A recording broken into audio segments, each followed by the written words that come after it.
Lahay na alang doso tapo Namaho nasaho sisong Kanemino Pantibay ng sarang maka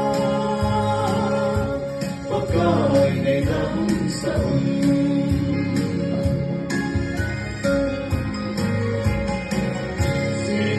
Bunting akong kemusit na Kasunod di kagamunat na Naanak din mo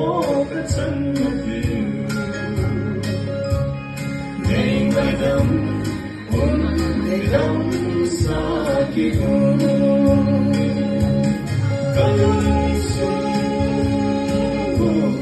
Sekula nantinta Dahil ko sang nahay na alang doso tapo Namaho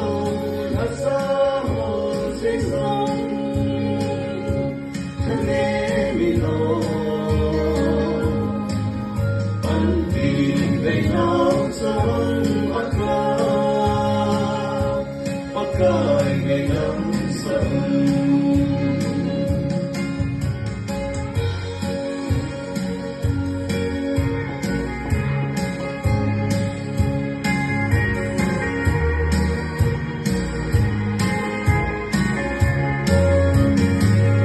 Kaya kung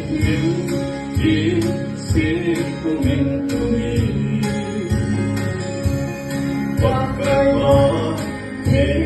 Hey, belunde,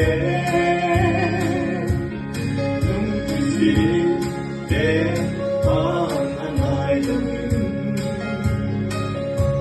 Sinapay taho ang bilsinge, kalungsuno, sekula ng binta. Kahit kosong lahay na alang doso tapo Namaho nasaho sisong Kanemino Pantibay ng sarang maka Pagkain ng saon